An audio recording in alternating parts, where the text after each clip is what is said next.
Hello, everyone. Welcome to the Great Northern Game Night. I'm your host, Tony, And I'm your co-host Matt. and we are here to talk about video games. Um, we're a little light on video games that we played this week. A little bit. We pretty much only played our trade-in games and the new Terraria update. So we've got a little bit of content though.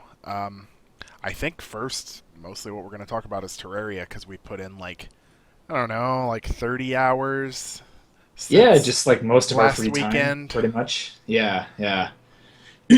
Well, we've definitely been having a lot of fun with that. As we mentioned on the previous episode, and as anybody who owns this game is probably aware, the 1.3 update landed, and this is the big one. There's a ton of content. They've been working on this for over a year. It has the long-awaited lunar content as well. So there's a lot of stuff happening in this update. It really does feel like a brand new game. And I hate to give praise like that, but in this case, it's kind of true.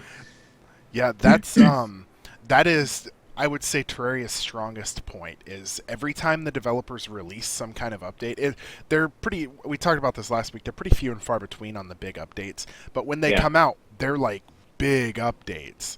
Like they add tons of new items. This update actually adds a new difficulty level, Oh which yeah. is what we've been playing it on. They call it expert mode. Um, the the big change with the difficulty mode is like the thing that was added this time that is really like setting things apart for me, because generally when a new update comes out on Terraria, we do this with pretty much every update that comes out. Yeah. We'll start new characters. We'll pretty much start the game over. Um, and in 2 days we'll have done everything. We're at the end game. We've got all the best items in the game. Everything's dead because we played through the game so many times that you know. Yeah. We basically memorized the progression. I mean, it's not that complicated, but we played it enough that we don't even have to think about it. We just go, okay, from step one to point A to platform C, whatever. Like we keep Yeah. going and going and going, and we have this just memorized, to the point where we don't even have to think about it. And this time around, we expected to be able to do that, and yeah, it didn't happen. So it's been pretty interesting to tackle this new expert mode. Yeah. Yeah, it's never hit the point where I would say that it's frustratingly hard yet. It's definitely not really like, Maybe for you. oh. Well, I was pretty pissed. there's some there's some difficult moments. It's mostly before you fight the first boss is when it's hardest in expert mode. I would say at that first point where you're just starting out and you're trying to progress forward, that's, I would say, for me at least, it's been the hardest part. Once we got one boss down, we were kind of at the point where we could get through stuff faster than we normally would. Um, Yeah. Like we're back into hard mode now. We finally yeah, hit that threshold in our just expert world. And barely. it just barely, but it actually, to me, like it feels easier now. It's way easier now than it was at the start of the game. And yeah, we have better gear and such, but we're also more accustomed to the new difficulty level, I think. Um, Definitely starting out was a big hurdle. It's like you pointed out with the what's the Eye of Cthulhu? Eye of Cthulhu. Yeah, That that was fun in a bad way. It was really unexpectedly difficult. I think the first time we did that. yeah. Yeah, It wasn't too bad when we were finally like ready. We we realized that basically what we need to do is over prepare for everything. So pretty much, we prepared really hardcore for the Eye of Cthulhu. We reached a point. For those of you who don't know the game, once you get a certain number of, there's these crystals that you can break in the underground, and they give you additional life. You start with 100 max life, and it can go up to 400, and you get like 20 extra max life each time you use one of these life crystals. I don't remember the threshold, but when you reach a certain point in terms of overall health, one of the bosses, the Eye of Cthulhu, actually two of the bosses, I guess, can technically, they can just spawn at night, like whenever they want. I And actually didn't know that was the threshold. I didn't know it was because of life crystals. yeah, once you reach Huh. a certain health point, you run the risk of these enemies spawning naturally at night until you've beaten them one time. After you beat a boss once, it can't spawn anymore. But we actually, the way that it was going, I decided I was going to do some mining or something, and you had to go. I don't remember if you went to work or what, but you left, like we were playing on your machine basically, and You That's left right. it Yeah. running. We weren't running like the dedicated server software. We were just running it off his machine. So you had to stay logged in. So you were like hiding in our My little character was house, still there. Yeah. and I'm I was down just hosting there. it and playing. I'm down there mining, and apparently I hit the threshold at some point while I was digging up life crystals because it seemed like almost every night the eye was spawning, and he would, because I was still underground, he would kill you, and then he would try to come to me, and they can only go so far without an enemy around. Or, well, I guess enemies for them, but players in the Yeah. game. Like if you get far So, enough away. yeah, Yeah. so he would Yeah. stay up there and he would kill Matt, and then he'd try to come to me and he'd despawn, and it just kept happening over and over. And I'm pretty sure you were at work, and it was like over like a 5 hour span, he spawned naturally like 6 times. Yep. And I Yep. almost, even though in expert mode the boss's health and stuff scales based on how many players in the game, I decided to fight him one of those times because I was up on the surface when he spawned, and I almost killed him.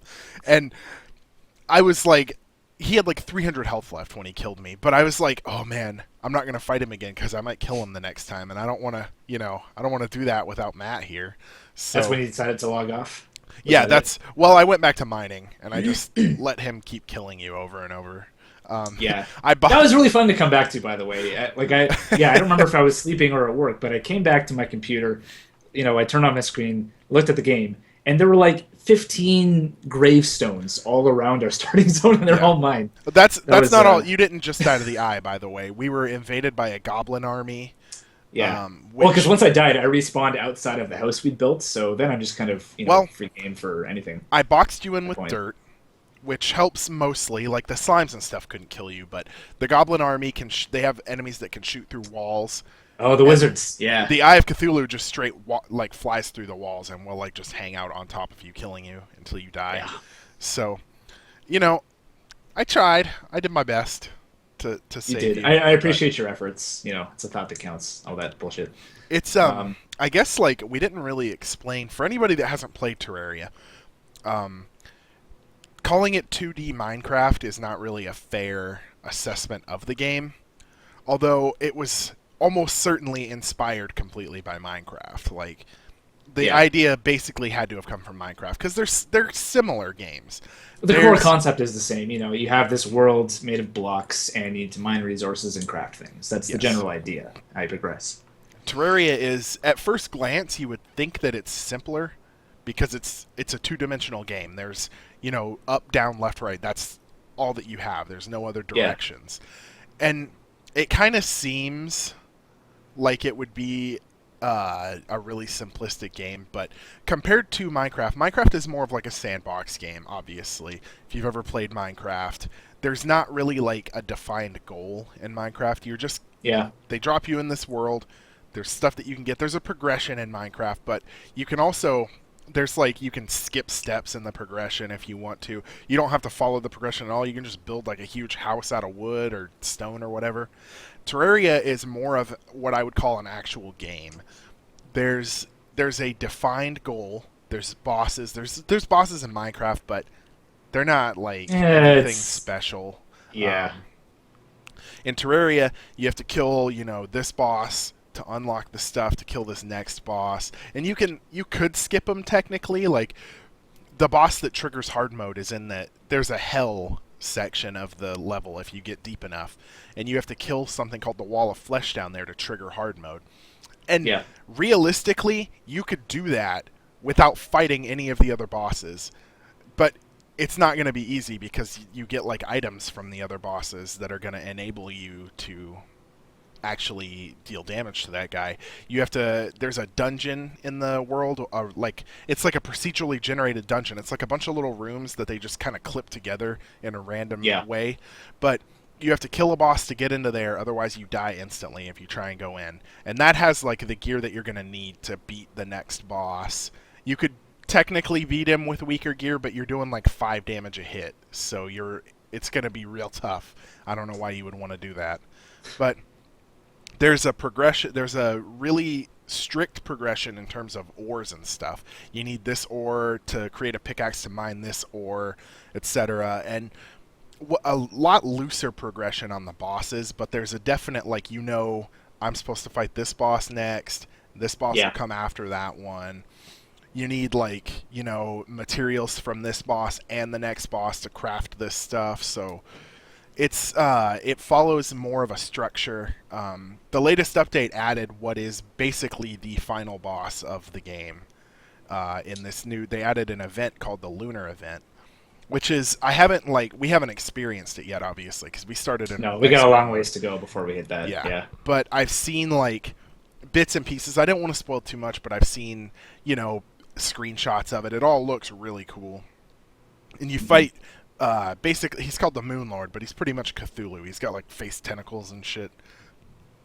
But he's like the final boss of the game because as far as I understand, this is the last big content update that's coming to the game. Yeah, this is going to be the final content update they're going to do for Terraria 1 because they have other world they're working on. I think you mentioned last week there's this Terraria 2 as well that might be in the works or something. That I don't one, know. But there's I other think, projects they're working on. So there is a point where they're kind of going to have to kind of put their current stuff aside and say, okay, now we got to think about what else we're going to do, what other games we're going to make, and this I think is that moment. yeah. But I mean, they put a lot of work into this update. There's a ton of stuff to do, a lot more items to gather, like 800 items they added. So they're really going out with a bang with this update, and yeah, they did a good job. Terraria is the kind of thing you would look at the patch notes, and if the patch notes for this update were the patch notes for pretty much any other game, you'd think, okay, so they didn't add shit, basically.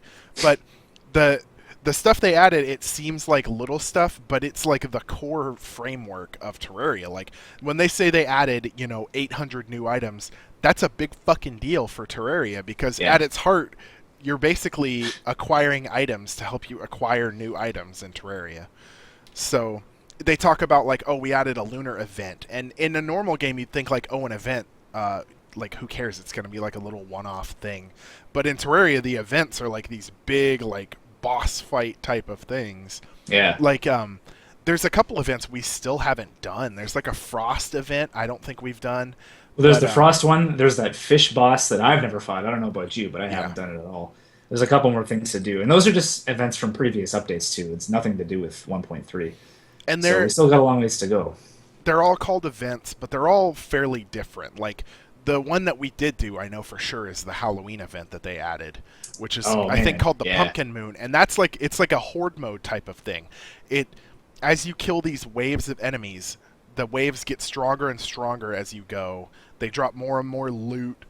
Worse enemies come out, and basically, you started at the beginning of night, and your timer is how long it takes for night to turn to day. Like the event ends when day breaks, so you have to in the nighttime kill as many of these waves as you can. And I've seen people with like full end game gear before like this update come out. They get to like wave 50 or something, which is like, I think that at wave 15 you get a boss that drops a unique item, and that's like anything past 15 is like bragging rights type of thing. There's a point where I think the waves don't get harder. They just like there's a certain cap to the difficulty, the number of monsters that spawn, and then you just kind of have to keep doing that until the night ends. I want to say once you get past a certain wave, it just spawns like the boss and a bunch of little guys, and then the next wave is the same thing, just the boss and a bunch of little guys. And the boss takes a long time to kill unless you're like fully decked out. But man, when we did that last time, though, we had all the toys. We had the debuffs going, like the piss rain. We had the the bat scepter for life regenerate. Like we had everything, man. We had everything in that game, and now there's all this new stuff to do. But we had that Halloween, the Pumpkin Moon down to like a friggin' science, though. Yeah. That became a non-issue for us. We pretty much mastered that. We were getting to like wave 30 or something, which I mean you can get further if you're doing real like optimized stuff, but yeah, it was I think that was the last time we played the game was when that update came out, and that was we finished that and we were like, well, we're done. And I don't think we ever really came back for any of those extra events that they added. Not terribly, no. Like the Frost Moon was from another one, like maybe it was a Christmas update or something. It has something to do with Christmas, I know that much. Yeah. But I don't, I've never done it. I don't think I've ever heard you mention doing it either. No, so that's going to be something new. I feel like there's more stuff, too, that we've just kind of missed with Terraria. Yeah, I think so. But So we'll be burning through that, I'm sure. We took a break this weekend from Terraria to play like our other games, yeah, but to do our trading I games. mean, when Terraria when the update came out, we put in like 12 hours in the span of 2 days. So Oh, so good. Just like um, GTA, actually, we did the exact same thing with that game too. yeah, GTA 5. all these like updates and games are really fucking up our schedule for the trade in. I gotta say, Yeah. uh, I would. I don't know if there's much else to add to Terraria without like explaining how the whole game operates. I would say if you like um, if you like games that like I mean the combat's not super in depth, but it's definitely better than Minecraft. There's a ton of different weapons. There's a bunch of different playstyles for Terraria. You can be a ranged user and you can use like guns or bows. You can be a Yeah. magic user. There's all kinds of like there's a gun that uses mana and is a magic weapon instead. So if you want to be a ranged guy but also want to like dabble with magic, you can do that. There's like melee and tank stuff. They added tank stuff that makes like enemies more likely to attack you. Um, Yeah. Well, there's all I've seen sorts some of people. I've seen some people look at this game and think that like stuff like the combat and so on wouldn't be as good just because it's a 2D game. And it's true that it's 2D, and you have games like Minecraft and the 10 other clones. I saw another Minecraft clone on Steam today, actually. I think yeah. it's called Creativerse. There's Um, like a million. yeah, so many of them now. I can't believe they're still making them. But some people will look at the Terraria combat and just automatically assume that it's not as complex because it's only a 2D game. And I mean, it's not the most complex combat out there, but it's really good. They've had a long time to refine this system. They've really got into a good place, and whichever path you choose to take, and you can switch it up whenever you want as well. All the combat feels pretty good, depending on what your mood is. Yeah. It's definitely if you've played Minecraft, don't even like consider that combat compared to Terraria because Oh, Minecraft has like the most unrefined combat. Like you just swing a sword in Minecraft or shoot a bow and that's it. Um, Terraria is a much more complete game than Minecraft, I would say.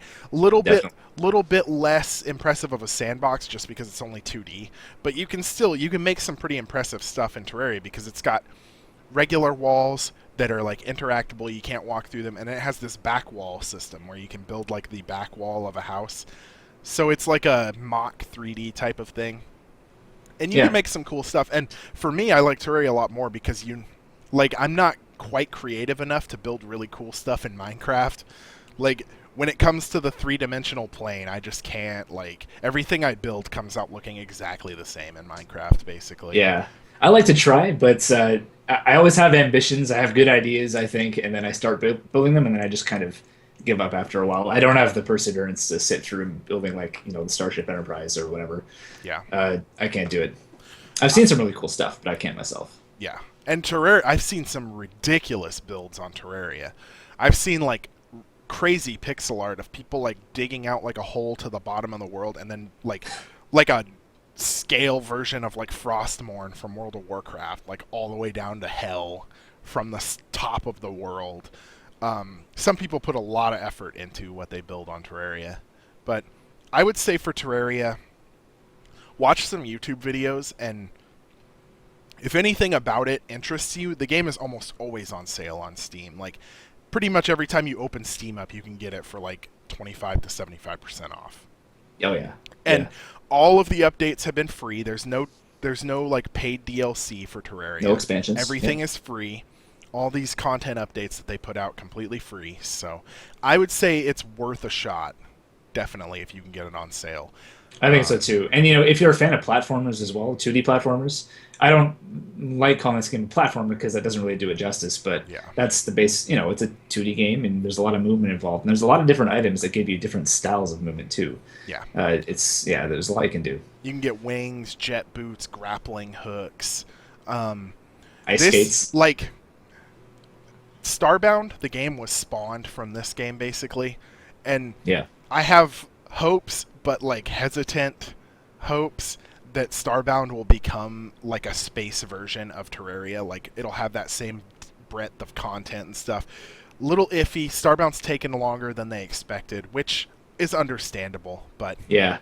currently, Well, Terraria is just like I would say a better version of Starbound, just not in space right it now. definitely is. And you could say, oh, well, yeah, Terraria's been out longer, so of course it has more content. But I think one thing that Starbound or the Starbound dev team, Chucklefish, that they're doing wrong is that unlike what Terraria does with the big updates once in a while, they've gotten into this cycle of giving you almost daily updates where they'll say, hey, here's what we're working on this week, and this is what we did today. Here's the furniture that so and so is making today. Here's the Yeah. new AI. Here's this and that. And then that kind of kills the hype for me because when this is all finally added to the game in the update, it's not really discovery anymore. It's just kind of, oh, you're Yeah. going through the game and hey, yeah, there's that thing they mentioned, and here's this thing, and here's this item. It just, I don't know, it makes it less exciting. I feel like it would be better for them in the long run if they just kind of held back and maybe if they really wanted to do regular updates. I mean, it's good that they want to communicate, but maybe just do weekly or monthly, or even just let people know, hey, so we worked on furniture today, or we worked on enemy AI Yeah. without actually showing it. That for me at least kills a lot of the excitement around their updates. I I think also hope that they do better though. I hope it's yeah. going to turn out to be a good game. I think they would be a lot better served by doing like weekly updates instead. And say like, Yeah, well, here's what got worked on this week. Instead of you go to Starbound's website and there's a post. It's like today we made a goldfish pet. Look, you can put his bowl in your spaceship, and there's a goldfish for you. And it's like, if I'm opening the website, I'm looking for like substantial updates. I don't give a shit about a goldfish, honestly. Like, it's something that I would find cool in the game to have, but I'm looking for like big updates on a video game's website. I'm not looking for like, here's the goldfish we added. Uh, I just decided to check their homepage right now since you mentioned it, and it's exactly what we're talking about. Like, hey, here's a new set of furniture. yeah, Hey, here's a new building. Here's some of the Nova Kids stuff. Here's some fan art. Like I understand what they're there's a doing. word for this, and I can't remember what it is, but What they're what yeah, it I feel like what they're doing is because they can't release those updates constantly, like they don't want to release like a patch just to put one thing in the game, so they're trying to maintain interest by showing you these things and saying, here's what's coming down the pipeline, just stick with us. But I think yeah, at the same time they're ruining a lot of the surprise of like a big update coming out. Like we talked about it last week. That's what the Terraria devs Relogic, did I think. yeah, uh, that's what they do really well is they'll release a patch and they'll put like the really big bullet points in the patch notes, but then they'll be like, and a lot of other stuff that we didn't list on the patch notes. Like yeah, they don't give in-depth, like they say, oh, we added 200 new items. They don't tell you what any of those items are. You have to go find them. You have to play the game, and if you've played it before, you'll find a thing and you'll be like, hey, I don't remember this from last time I yeah. played the game. Is this new? And it also another thing that does really well is it drives the community. It brings the community. Like if you go to the Terraria subreddit, it's like, it's you'll get like, oh, here's a picture of the house I built, and it's like a tiny little hut, and it's like, okay, that's cool. But you also get like people will say like, hey, I found such and such item, and Yeah, like, oh my God, look at people this new thing I found. people will be Yeah, like, I've never seen that item before. Like months after a patch comes out, people will find items that nobody has seen before, and it's never like a lot of the people they'll post and they'll say like, "Hey, check this thing out that I found," and people in the comments will be like, "Where'd you find that?" But they won't say. Like nobody will tell them, which yeah, couldn't be frustrating, I guess. But at the same time, it's like they show you the item and they're like, "Hey, this is out there in the world somewhere. This is the point at the game I'm at." They'll say like something like that, and then you know that you got to look for, okay, so here's the point in the game I need to be at. So where do I find this item? And then you're out in the world hunting for it. You're exploring again. yeah. Terraria does a lot of that right, I think. A lot of like community-driven stuff and not spoiling too much for the players. That's what kind of bugs me about data mining because you see a lot of that these days, where an update will come out or a game will be released, and then somebody somewhere is gonna open up Notepad plus plus or actually I feel bad for even saying that. Like I don't know what they use to do this. I have no idea how it's done. But they'll go through the game files and people will find, okay, here's a list of every item in the game and here's a list of cut content and here's the upcoming DLCs that they said were gonna be on not be on disc but actually are. And here's all this stuff that you have to look forward to in the game. And I get that some people really like that and they want to have insight into that, but like I like to be surprised and actually experience that discovery. Like if I already knew, like because for the trade-in I've been playing Black Flag. If I already knew everything that Black Flag was going to offer me before I even played it, I wouldn't want to play it that much. I Yeah. already have the whole story, right? And a lot of people were doing that with the Terraria update. Actually, people were just going through and within hours of the update releasing, they were listing off all the new items, everything.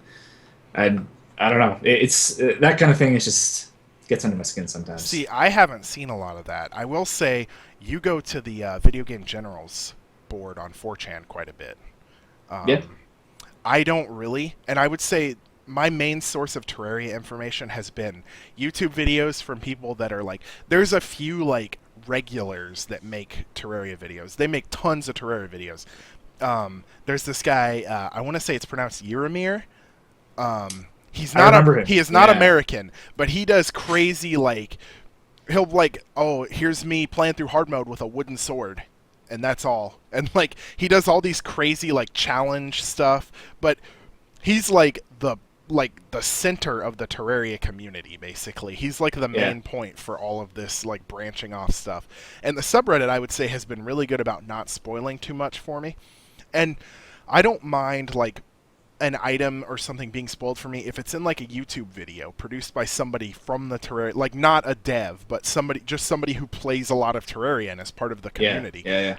That's the way I would want to find out about that. Not, off a data mined list of items that were added to fucking Terraria. So, I think Yeah. Terraria is one of my favorite games just because of the way that they handle that kind of stuff. If you can get it on sale, I would highly recommend it. You don't have to buy anything additional, just the game. Try it Yeah. out. It's like I even not on sale. I think it's like $10. So It's something like that, and I think it's actually on sale right now. I know they were doing it on 25% off for the release of the update, and that's like not even a holiday or anything. That's just yeah, it's a special occasion, but yep, yeah, for summer sales, holiday sales on Steam, it's always on sale. People have oh bought yeah, tons of that game. Yeah, yeah. I would keep an eye out for it. I think it's worth giving it a shot for sure.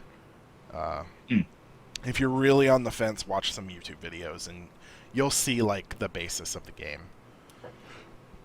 Um, moving on from that, you wanted to talk about some of the Witcher 3 DLC stuff that's happening.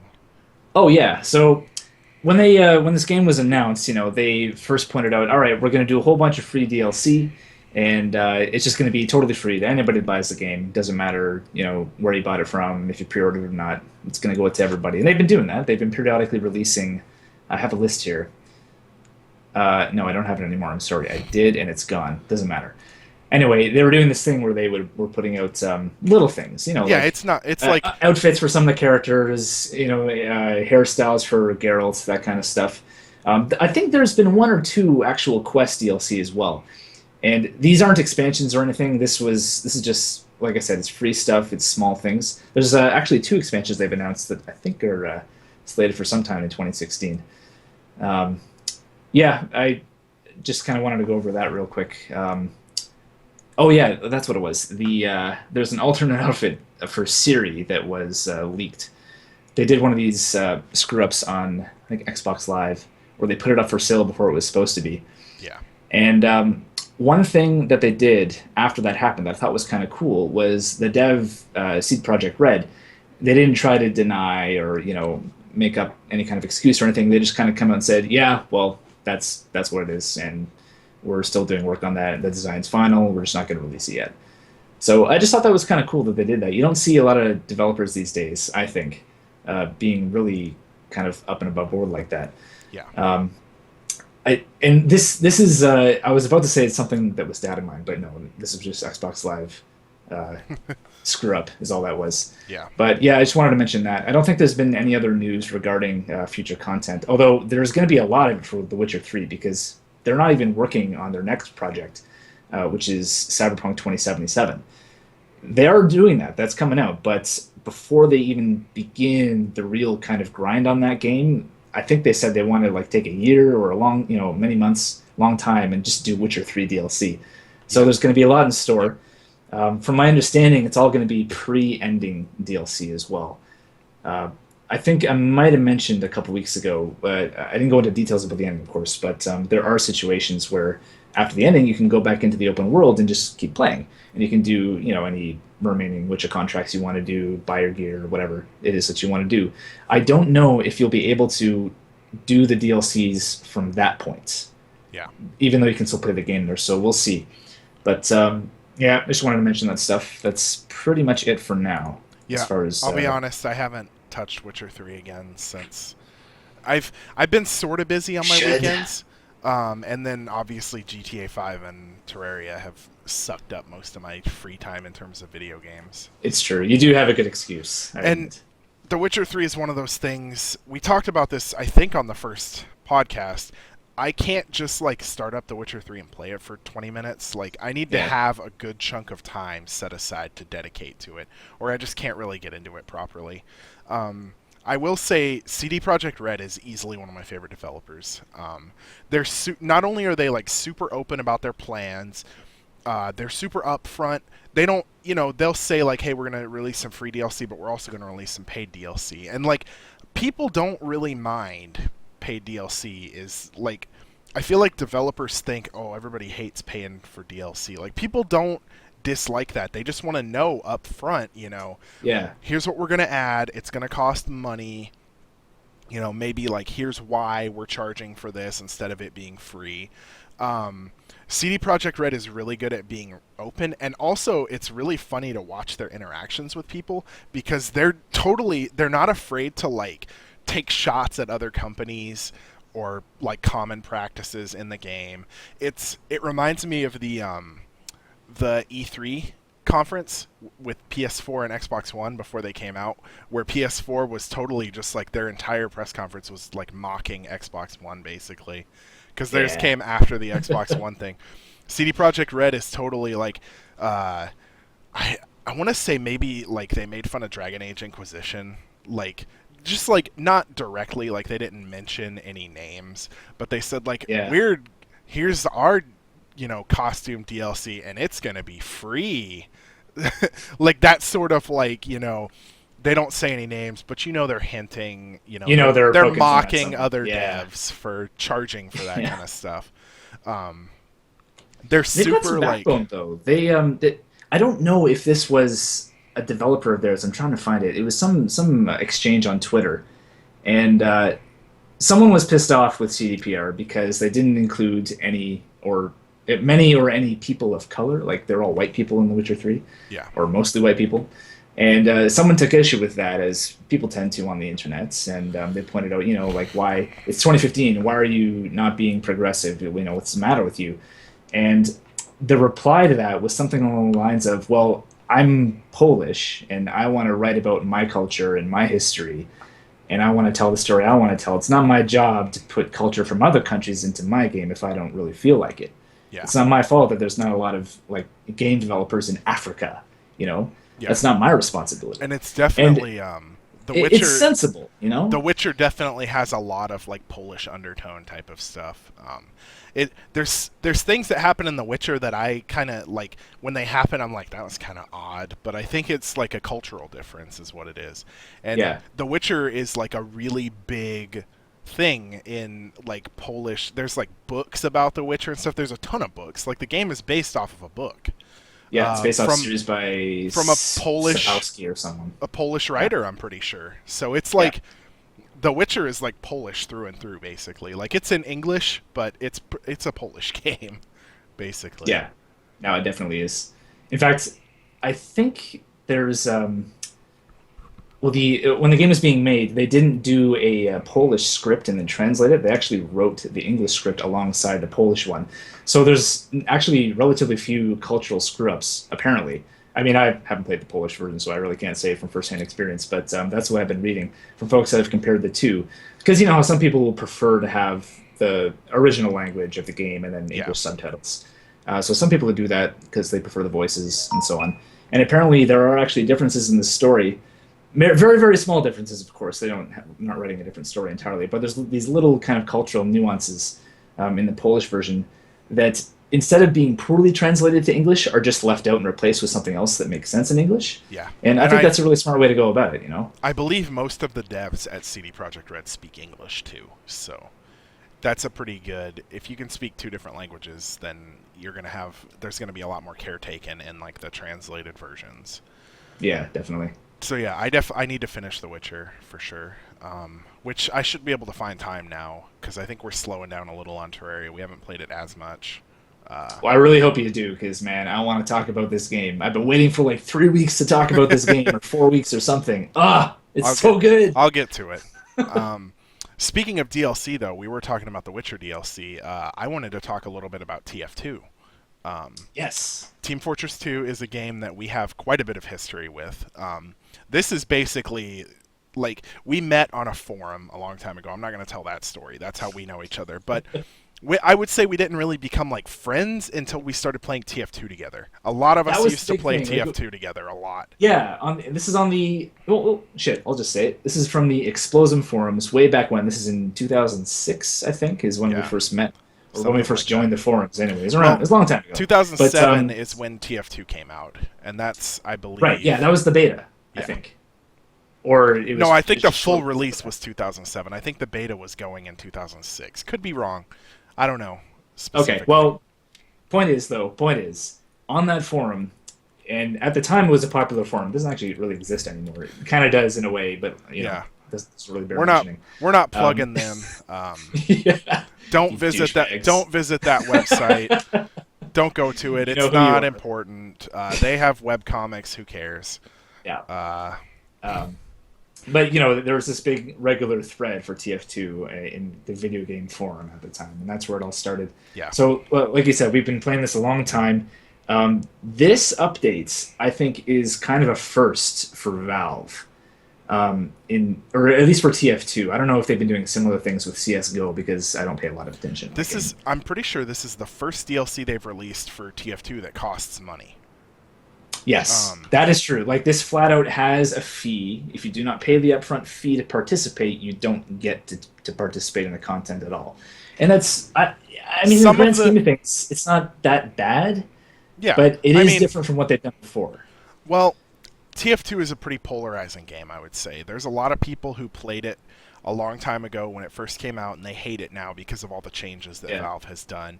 You might call it a hat simulator. Yeah. Basically, they've done a lot of updates that skew towards like vanity items in the game. Items that don't affect your gameplay at all. They've added tons of new weapons to the game, and that's a Yeah. whole other bag of fish that people don't like because some of the weapons are just flat out better than others. Basically, they were Now, speaking of that, though, speaking of the weapons, some of them have been a lot more, a little overpowered than other ones, but they actually nerfed a whole handful of them with this update. yeah. Some of them that have been in that position of power for actual years. This is a really major update for the game. It really throws a lot of previously popular builds out of whack and introduces some new ones. I'm only saying that from what I've read in the patch notes and what I've seen people saying. I haven't actually been playing this yet. I haven't started it. Yeah, This is, by the way, this is the Gunmetal update. This is the name of the update. we haven't had Actually, time to play it. yeah, we haven't really done this yet. I feel like Um, we should, just because. We'll But talk. We'll talk about it more next week because we're gonna play it this week for sure. So this yeah, is like a preliminary talk about this update. Um, I will say, if anybody else here plays TF2, they buffed the fucking Brass Beast, which yeah, they did. I don't get. Well, they buffed all the miniguns, and that was just the only buff that the Brass Beast got was the same buff every other minigun got. But that fucking thing is already too strong. Um, not we won't go into specifics now. I just wanted to mention that, but Yeah. a lot of this update, if you have played CS:GO at all, they're bringing a lot of things like directly from CS:GO into TF2, which is it's weird at first glance because CS:GO is this highly competitive shooter and TF2 is almost literally the opposite. TF2 is probably one of the least competitive shooting games you've ever seen. There is Yeah. a small competitive scene for it, but that's a little misleading because they change the actual base game so much to play it competitively that it's kind of like they're not playing the same game. They turn off like random crits, damage spread. They disable all this stuff that's in the base game. Can be disabled with a config, but I mean, at this point you're just playing CS:GO with cartoony graphics really. Like there's differences in the classes still, obviously, but Yeah. they're disabling a lot of the non-competitive aspects of TF2, which I think is kind of silly personally, because that's, the game is not made to be competitive, really. It's made to just be like a fun shooting game, and that's what it is. It's a really fucking fun shooting game. I Oh will yeah. admit, I did have more fun before they started adding these like millions of weapons that are in the game, but that's just because I don't know what half these fucking weapons do. And I can't be expected to remember it because there's so many. There's But a ton of them now. I remember how it started, and I think it was the medic was the first one to receive any kind of extra weapons at all. I want to say And the man, it was so Crits cool. Krieg was like, Yeah, yeah, well, the Kritzkrieg and the Ubersaw, right? everyone got weapons in the same update when they added new weapons, but Did they? I believe so. No, Yeah. I don't think so. No. They got hats in the same update. Everyone got I a don't hat, and that was know. like the first customization thing. I think the medics was the first actual update on its own. I don't know. Maybe the pyro. I don't know. That's not super relevant, though. Yeah, The biggest issue that I find is when they first started adding new weapons, their whole, like, the creed behind it, the motto, and the weapons that they released was the whole idea was that these are going to be side grades. They're going to be about on par in terms of power level. They're just going to offer different things. So, yeah, if you play Pyro and you don't really use the Air Blast, but you want to do more damage, you would use the Backburner, which didn't have the Air Blast initially, which was a knock against it, but it did crits from behind, which meant that you basically played Pyro completely differently, depending yeah. on which weapon you were using. It became an ambush And class, if you get that's that. what the items were initially, was they changed fundamentally they changed how you would play a class, but they didn't necessarily make it any stronger or weaker. I mean, obviously they would be a little stronger if you were playing to your strong suits as a player, which was the Yeah, whole point, I think. Like the uber charge for the medic is like more of a defensive type of thing, or a siege breaking type of thing. Like you would uber up a demo man so he could take out an emplacement of sentry guns, or you would, if you were defending a point, you'd uber up like a heavy so he could just stand there on the point and mow down everybody. And then the Crits Krieg came out, and that's definitely more of an offensive weapon. Like it's not really for break. Like you could break sieges with it. Obviously, you could put it on a demo man, and he gets tons of like explosive damage. But that was yeah. more of like, you put that on a soldier and you just charge the fuck in and kill everybody. And a lot, I feel like that, and I understand why, because they released so many damn weapons. But I feel like a lot of that was lost as the updates came down the pipeline, and maybe not by design for sure, but Oh weapons would yeah, come out that were just straight up better than other weapons. Like Natasha for the heavy, like it didn't do as much damage as the normal minigun, but there was no denying that it was just all around. It was just period a better gun than the regular minigun, because the minigun's damage is so like low anyway that we're talking like yeah. 5 damage a bullet instead of 7, which is not a very big difference, especially when you take into account the fact that the Natasha slows everybody so much. Like, when it first came out and those were the only two choices, it was like you would never see anybody using a regular minigun Yeah, it unless was they like, didn't duh, have of course Natasha. you'd use Yeah, Natasha. Yeah, you'd be an idiot if you didn't. but a lot of it now, I feel like you see a lot of the same weapons because they're stronger, period.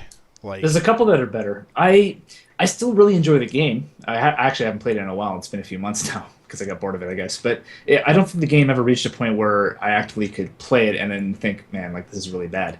However, yeah, I will admit that once in a blue moon, whenever the item servers go offline and they're doing an update or something and it screws up, it's a lot and of fun. everybody's playing vanilla, it's a lot of fun. It's a simpler game, man. There's something pure about it. And there It takes me are, back to like the beta days, yeah, you know? I really miss that. I miss like, you know, be an engineer. Every engineer is using the same sentry gun. You'd be set up in the same spots. Uh, it's Yeah. it's a lot of like nostalgic stuff that I miss, and it makes me kind of want to play on like vanilla servers sometimes. But it's hard to find one of those that also doesn't have like random crits disabled and stuff. And I understand Yeah. the merit behind that stuff because random crits can be really frustrating, but I feel like that's part of the game. That was part of the design idea of the game. They created the game with these random crits in mind. And I Yes. feel And like the game is balanced around that. Like, when you have random crits off, there are some classes that are just straight up weaker than other classes. If you have random crits off and you don't have like a medic, there's no point in playing heavy really. Like when the heavy gets like a stream of crits on the minigun, he's like ridiculously strong, but Oh, it changes the game. he's just slow. He's got a lot of health, but that's Yeah. not really a factor. He's just walking around with this weak ass minigun without Now, random crits. they are random crits, but I think it's more accurate to call them like semi-random crits because although It's it is a dice roll to get them, it's kind of what you were talking about just a minute ago when you said it's the design of the game. The game is designed so that the better a team does, the more likely that team is to win. And that sounds dumb when I say it, but your team actually gains advantages if you do better. If you gain progress, if you capture more points, you get more kills. Your team actually gains an advantage such that further progress is easier for your team to make. And they design the game that way specifically so stalemates are very, very uncommon. Like one team will win. Yeah, that's And the random crits they follow that philosophy because if you do more damage in a short period of time, your chance for getting a critical hit increases. yeah, So in a way, you can kind of skew the odds in your favor. I mean, I can still see why. Obviously, people running tournaments would want to remove that. yeah. So that it's pure skill based and there's no coin toss at all about whether or not you're going to get a crit. But yeah, like when you were saying earlier that people that do the tournament style competitive gameplay, that it's basically a different game at that point. Yeah. I think that's why it's that kind of logic. You're taking out this stuff Yeah. that is like how the game is designed. And just making it something else, and that's nothing wrong with that. But Yeah, it is. I Game. understand why they do it. I don't like it myself just because I feel like, if I was going to play, it's the same reason, I don't want to like go too deep into this because we're sort of running out of time. It's the same reason I got really upset about the whole Mass Effect 3 ending debacle. Yeah, The way I see it, this is the vision that these people had for this game. And that's the beauty of video games. If you don't like how a video game operates, you just don't play it. But with games like TF2 and with the Mass Effect 3 ending, the community like pitches this fit. They change the game to play how they want it to play. Mass Effect 3, they like go through this huge petition. They're like, "This is not the ending I expected." Make your own fucking video game, then. Like, that's how I feel about it. Is like, it's not you're not in any position to bitch about something like that when. I mean, I'm like, obviously you didn't know up front that you weren't going to like the Mass Effect 3 ending, but I'm certain that there's a handful. For every person that did not like the Mass Effect 3 ending, I'm certain there's another person out there that was just fine with it, but you don't hear about them because why would they go on, Reddit and post like, I thought it was a good ending. Like, there's no catalyst to do that unless people are complaining about it. But catalyst. I feel I feel like I like to play TF2 like in its vanillast. I mean, there's like some mini games that people have made that I like, but you're not really playing TF2 at that point. Like the volleyball mini game or dodgeball that we used to play. Oh yeah, I like that, fun. but that's not. You're not even shooting enemies at that point, so it's not like. Yeah, it's like a TF2 mod or like a custom map in Warcraft 3 or something like that. Yeah. So I don't want to get into like the philosophy of that. I don't want to make enemies here, but I enjoy playing TF2 just as it was intended to be played. We had a couple other topics that we're probably gonna have to skip over. Surprise, surprise. Yeah, again. Yeah. We need to get into the trading because we've got about 11 minutes left. So. Yes. Do you want to kick that off? Because I'm interested in hearing what you thought of Anachronox. Mine is it's mostly gonna be Matt's show for the trade-in. I don't have a ton of stuff to say. I will say that I played. Let's check. I played 2 hours of Anachronox.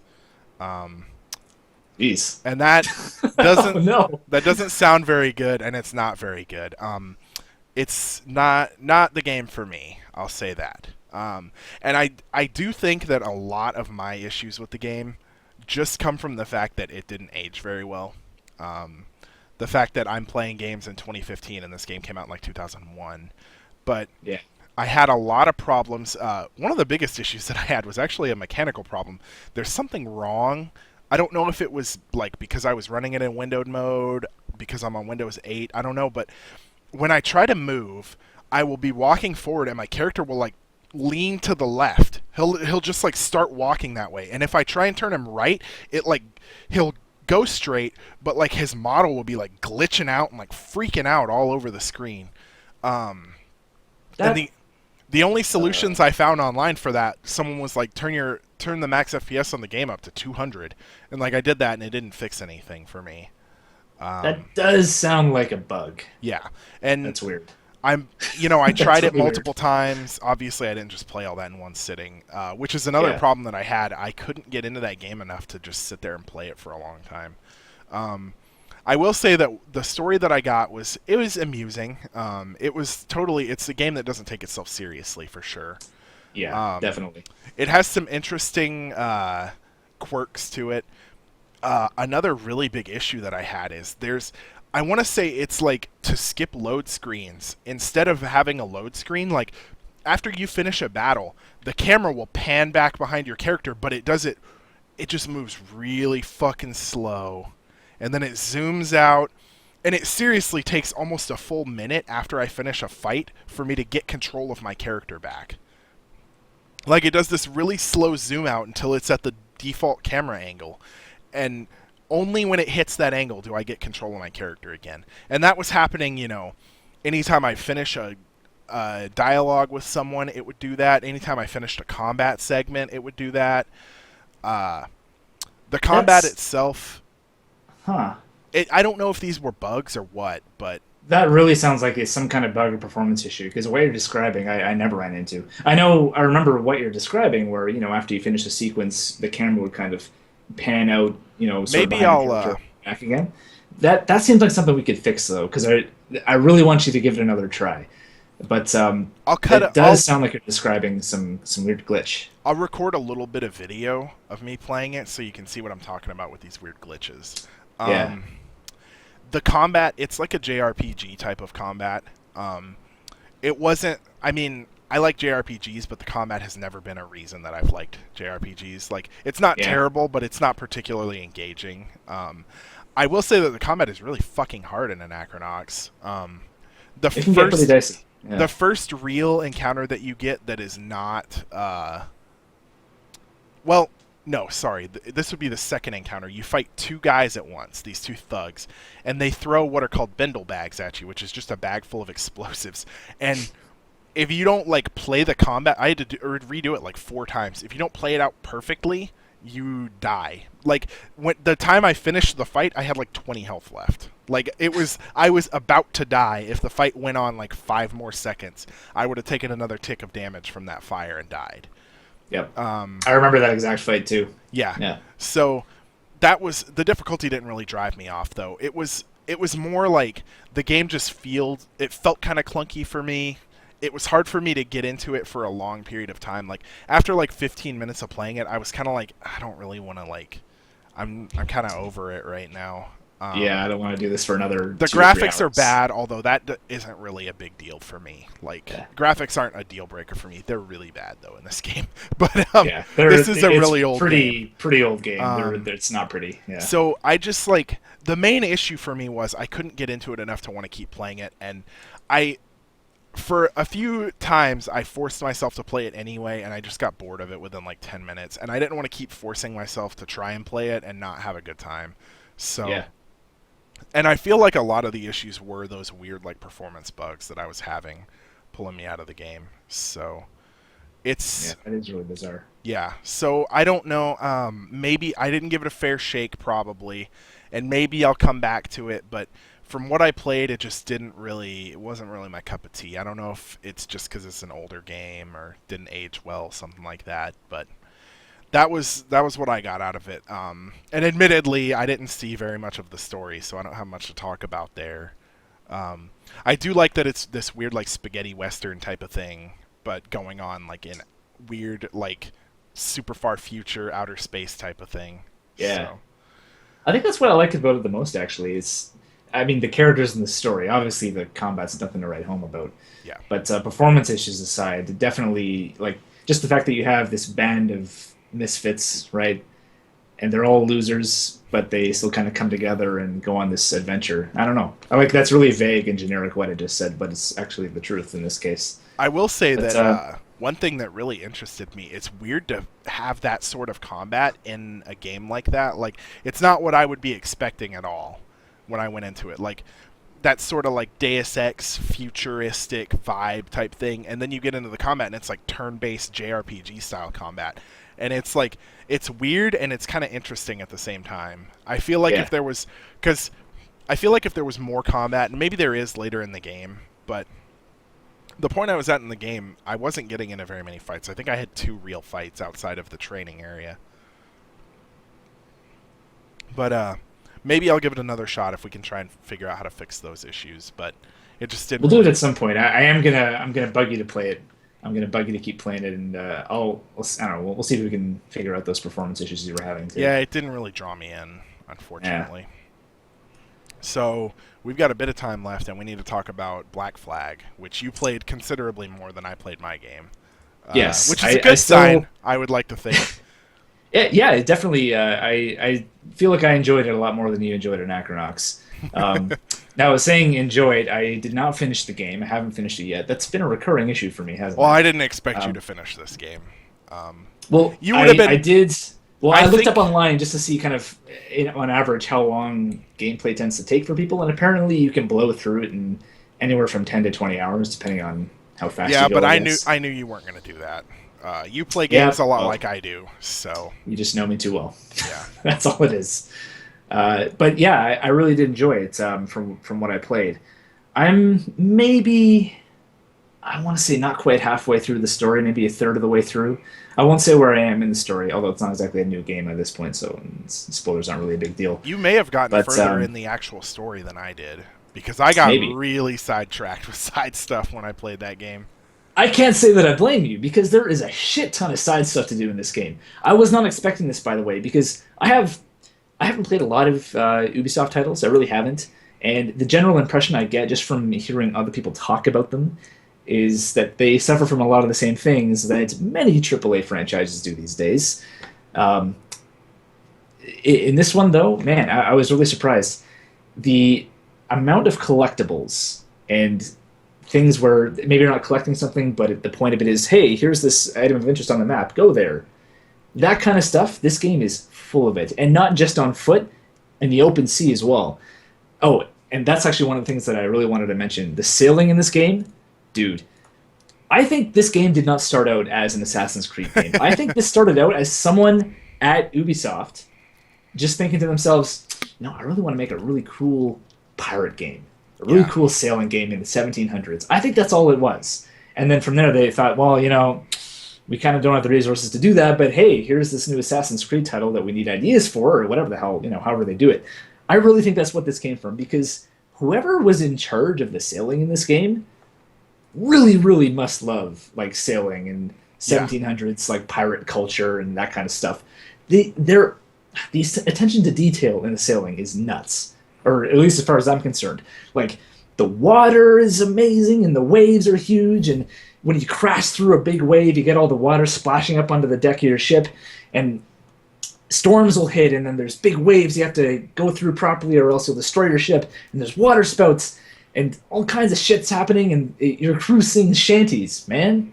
That's so cool. And that's one of the things that you can't even quantify that. All I can do is say, hey, they do this thing. That's really cool. But that kind of stuff made me enjoy the shit out of playing this. And, I mean, a lot of it's been on foot, too, and, the assassin stuff is kind of cool. Just running around, leaping up rooftops and stabbing people. But honestly, I think Black Flag's biggest, misstep, the thing I dislike the most about Black Flag is that it's an Assassin's Creed game. This is the weirdest thing to me. Okay, because your character Edward, who is a pirate, he's not, no, I haven't finished the game, so I don't know what happens to him. I honestly have no idea. But you start the game as a pirate. You're not a member of the Assassins or the Templar. You're just a dude. Yeah. And you come to be involved in this Assassin versus Templar conflict. Yeah, you basically accidentally get pulled in. Yeah, you just get dragged into it because you're greedy and you wanted money and you didn't know what you were getting yourself into. But the one thing that bugged me so far, well, there's two things. But the one thing that bugged me about this game is that this dude, who is just a pirate, he's been doing it for a couple years, but he's still just a pirate, is amazing with those hidden blades. He can get up onto rooftops and parkour like nobody's business. This makes me think that maybe he actually was in the Assassins. I don't know. I really have no idea, but this is the kind of stuff that the actual real assassin characters in every game have been able to do because they've been trained to do it by the assassins. Yeah. So I thought that was a little unusual how he's like, doing the massive leaps of faith and climbing buildings and doing all this stuff that really I wouldn't expect a pirate to be able to do. But I mean, I'm not a pirate, so I don't know. But Yeah, that's other than that, though, the only other thing that bugged me about this game was something that is a control issue. Now I know in these games you can pretty much climb onto anything for the most part. There's a couple exceptions. There's points where they need to funnel you through a certain area, so they don't let you just go everywhere. But you can get all over everything in this game. My problem with this is that there is one button for all of that.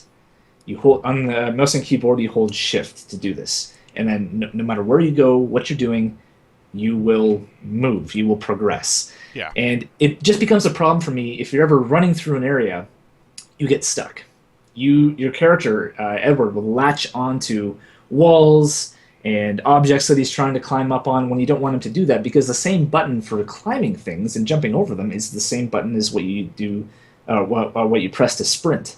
And I can kind of see why they're doing it, because at the same time they also want you to be able to effortlessly climb over this stuff, and they want you to feel like you're a badass who can scale buildings without a rope and make these crazy leaps and flying assassinations and all this stuff. I just feel like maybe if they just threw a second key in there, that's really not much more complicated, and it would have gotten rid of a lot of those issues. That's an issue I feel like comes about because the games are able to be more detailed as the consoles and PCs get better. In the first Assassin's Creed, that was like the draw, was this free running aspect. You could just everything was smooth and fluid, like you're running and you don't have to press a different button to vault over a wall or something. Like you just hold the button and your guy does it automatically.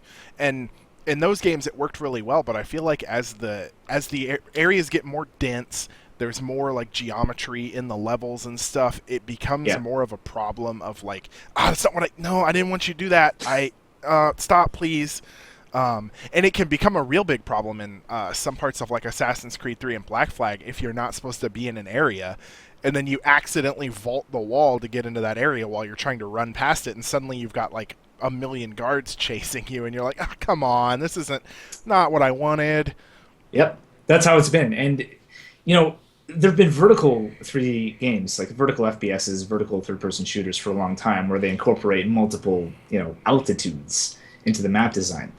But years ago, it would have been something like, okay, here's the floor and here's a ladder. That's what you climb on. That's it. Yeah. But in these games, I don't know like what the system is that they use to determine this, but it must be something that's a part of just the tool set they use to make the levels, because anything that's a building or anything that looks like it has an edge, you can grab. I haven't run into anything yet, and I've been exploring. Like the first hour of my gameplay, I didn't do shit except for run around and seeing what I could climb. And it really seems like there's a lot of climbable objects that aren't put there by design, but just as a result of, well, this is just the attribute of our building tool. This is what it does when we place a structure.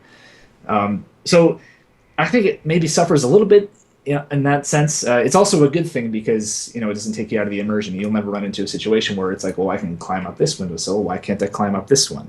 Doesn't make sense. They're the same thing. Yeah. So you don't run into that. It's just it's a little nitpicky thing from a gameplay point of view, but that's all. Well, I'm still in love with the game though. I have like mentioning that I've noticed things where like I've climbed up stuff that I don't think is meant to be climbable. And like climbing up, it puts me in like, sometimes I'll climb up something and I'll get stuck on like, I don't know if it's an invisible wall or just a piece of geometry, but like it creates like this glitch state where my character's just like moving back and forth really fast, and like it's clear I'm not supposed to be here, but I just happen to be able to get here because everything is climbable. I've had one or two instances where my character is climbing on a wall or something, and there's immediately to his right or to his left, there's another object that his foot is able to climb on, and the foot will actually snap between them over and over, like it doesn't know what to do. It looks a little silly at times. I've also had a couple issues where I would get caught, like I would somehow clip into a rock and then I couldn't get out. There's been a couple weird anomalies with ragdoll physics. I don't know what the engine is they're using for this, but I'll kill someone and he'll fall over and flop onto the ground, and then his body will just take flight. Yeah, it's gone. That's been There's a couple of those. Yeah. I know they've been using the same engine because that's been an issue since like Assassin's Creed 2. Like the characters just glitching out when they die. Yeah. I kind of like it. It does break the immersion a little bit, but it's funny. It's really funny when So. it happens. But, yeah. What I said earlier, like I really think that this would have been better served as like just splitting the sailing off and making a pirate game. Like, like I That's said, what they should do. Oh, the things that I disliked the most playing through Black Flag were the on-foot segments because they just feel like a standard. It's like a stock standard. You haven't played much of the Assassin's Creed games, a little bit. Not a whole lot. I haven't so completed them. it wouldn't be an issue for you. But for me, it's like, well, it's just fucking feels like Assassin's Creed 3. Can I get back into the boat? Well, I kind of And got that feeling too, though. Like, there's segments where you're talking to your crew on land and you're talking to other characters, and then obviously, clearly you're using the pirate lingo and all that jazz. yeah, But in between those segments, when you're going from place to place, you're, hunting down collectibles, fighting people. It's just you don't feel like a pirate at all. You just feel like an yeah. assassin, and you look like an assassin. There's a definite disconnect between the sailing segments and the land segments. That there's like no connect. Like if you were to sit somebody down and have them play some of the on-foot stuff, and then like tell them, okay, we're gonna switch the game now, and just put them in the sailing segment without actually switching the game, they would like aside from the UI elements, they would almost guaranteed think it was a completely different game. Maybe made by like the same developers, but I don't think that they could connect the two if they didn't like. Aside from like the HUD, obviously is the same between the two, but Yeah. But overall, I've been really enjoying it. I do plan to finish this one as well. I still haven't finished Link to the Past. I'm sorry, but I do want to finish that too. But The this whole, is, there's games that are on my list, yeah, my real backlog versus my fake backlog, and this is on the real backlog for sure. the whole week when I was trying to get through Anachronox, I was just thinking, man, I didn't play that much of Black Flag. We should have just both played it this week. Like I would see you playing, and I would think about it and think, man, I would really rather be playing that game right now. Well, I'm not going to assign it to you for next week's trade-in, but I do recommend that you play it. Yeah, I'll finish Very it. good game. Or I'll at least play more of the sailing parts. I don't know if I'll finish it, but Just do that. Just load up a game and get in your boat, and then just sail for 6 hours. yeah. Don't bother with the missions. Doesn't matter.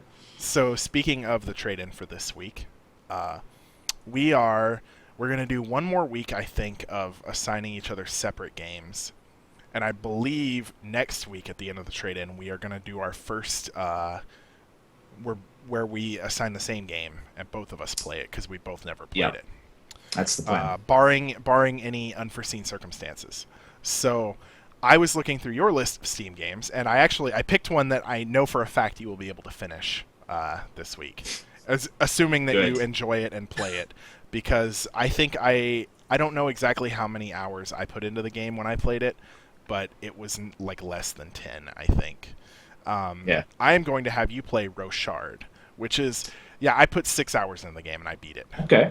It's an indie game on Steam and probably some other consoles, but Yeah.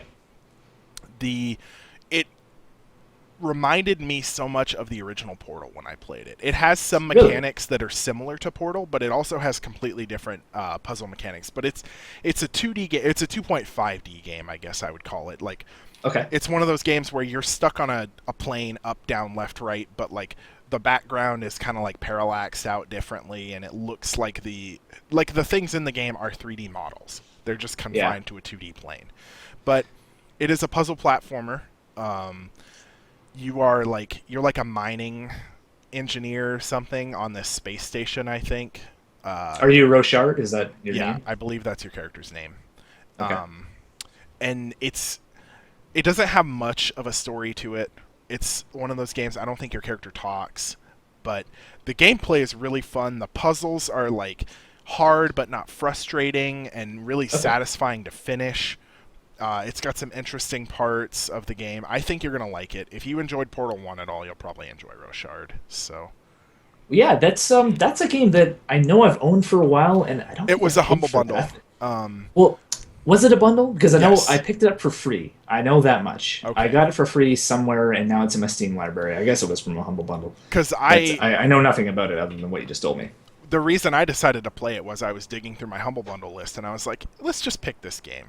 And it was like I read like a description of it and I saw that it was like a puzzle game, sort of like Portal, and I was like, well, that sounds pretty cool. I'm gonna play this. And I went into it not really expecting much, and I think I finished it in one sitting, like just sitting there for 6 hours playing the game because it was pretty engaging for me. Sweet. So I really think you're going to enjoy that one, and I'll finally be giving you a game that you can finish in the week without having to struggle through it. Thank you. I appreciate that. All right. And yeah, as for you, my friends, I'm going to be assigning you Deus Ex, not Human Revolution, not that middle child that we don't like to talk about. We're talking about the original Deus Ex. This is released in 2000. So this is even older than Anachronox, but I think you're going to like it a little better. This is, I mean, man, I don't even know what to say about it. It's too iconic. It's got, there's a huge legacy there. It's a great game. It's a classic. It is a classic. And you probably won't be able to finish it in the same length of time that I've given to Black Flag, which admittedly wasn't that much. But you may or may not. We'll see how far you get. I am going to give you one tip before we start, though. Just put up with Liberty Island. Just when you're playing the game, you'll see what I mean. Just put up with Liberty Island, get it out of the way, and then the rest, it really picks up after that. But yeah, this is one of my favorite games of all time, by the way. So yeah. I'm really glad that you have it in your library and that you can play it because I really want you to play this game. And I'll probably give this one more of a shake than I gave Anachronox because when I played Human Revolution, I also kind of like the first hour or two was kind of like I was just playing it to get through to see if the game got more interesting to me. Like the first hour or so of Human Revolution, I just wasn't really into. But I ended up getting into that game pretty well. So. Oh, and don't put any points in swimming. Just don't. But I like to swim. We'll see. Okay, I won't say anything else beyond that because I want you to experience it yourself. But, okay. Yeah, it's a great game. So have fun with that. And I feel like that pretty much wraps us up for this week. Yep. Couple of subjects that we didn't get to touch on. Hopefully we'll get to those next week. Yeah. We'll see. Other than that, yeah. Thanks for joining us. I think that's all that we've got, so we're going to wrap it up here. We're a little over time. Not as much as last week, but... We're getting better. Week by week, we're knocking off a few minutes here and there. It's happening. Yep. And as usual, you can follow us on our Twitter. It's at GNGN Podcast. And, of course, our Twitch channel here, twitch.tv/GNGN Podcast. And once again, the YouTube channel escapes me, but you just... go to YouTube and search for the Great Northern Game Night, and you can find all of our videos there. Yeah. All of our past glory so far. Give it a watch. Yep. And I don't even want to plug the website at this point because we still haven't done any progress on it. No, let's not. Yeah. We'll get to that eventually. At some point. Yeah. It's coming. That's all I'm going to say. It's coming. We'll figure it out. We'll figure it out. Yep. All right. So other than that, I think that's all that we've got. So I guess that we will see you guys next week. Yep. Thanks for watching, everybody. Yep. Take it easy. Thank you for watching. Have a good night.